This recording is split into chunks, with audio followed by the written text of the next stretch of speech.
She came back from dinner with her boss. Hair curled, lipstick still fresh, laughed on the phone as she opened the front door. Then froze. My shoes weren't by the door. My coat was gone. The shelf above the fireplace? Bare. No framed photo of us in Rome.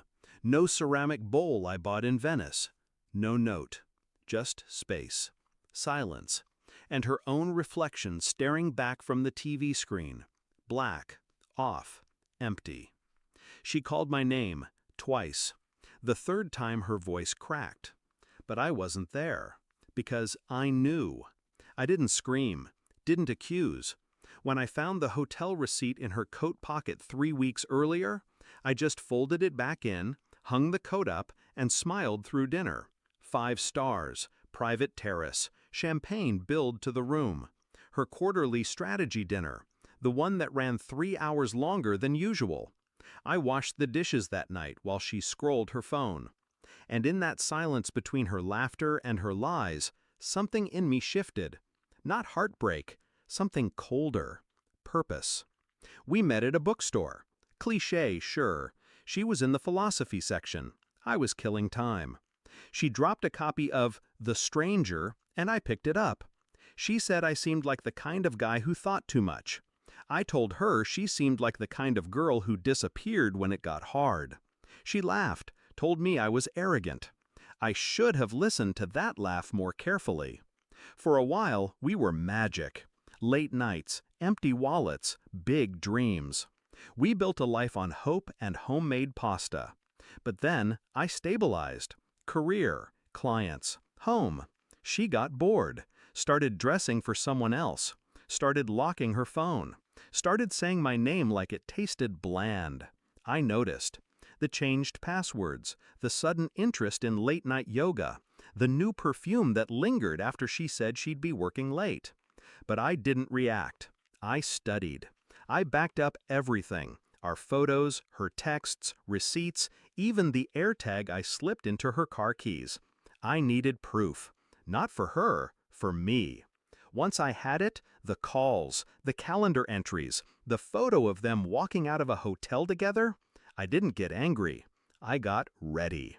First step, financial separation. I called our accountant, had him quietly shift joint assets into a holding account in my name, legally structured, quietly executed. Second, I rewrote my will, had a lawyer draft a document confirming all investments were mine pre-marriage. She'd signed nothing. I made sure of it. Third, I packed. Not just clothes, identity. Everything I brought into that house, I took back. Art, books, photos. My mother's ring she kept in her drawer for safekeeping. Gone. The morning of her business dinner, I waited until she left. Then I moved out. Truck, 2 friends, 4 hours. By the time she ordered her second drink, my history had vanished from that house. No arguments, no yelling, no closure. Just absence. But I left one thing. In the bedroom drawer where she kept her jewelry and secrets, I left an envelope.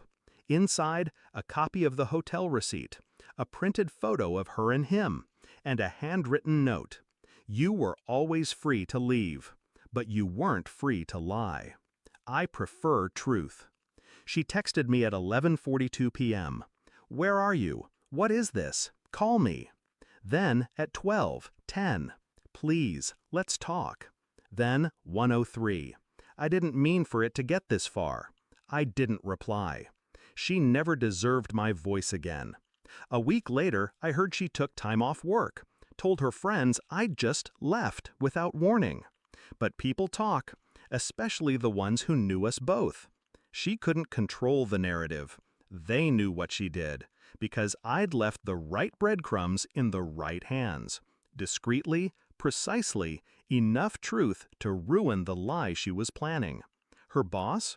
Transferred out of state. Married. 2 kids. Apparently she didn't know that part. She got played too. Poetic. I didn't burn her. I didn't destroy her. I erased myself. Made her sit in the space I once filled, surrounded by echoes and missing things. Let her wonder what was real. Because the thing about betrayal is, it doesn't always deserve a storm. Sometimes silence is sharper. I live by the coast now. Small place, ocean view, no drama, no lies, just air I can finally breathe. And sometimes I think about that night, her standing in that empty house, calling my name into nothing. Not because I miss her, but because she finally knew what it felt like to be unseen, unheard, unchosen. Exactly how she made me feel. And that was enough.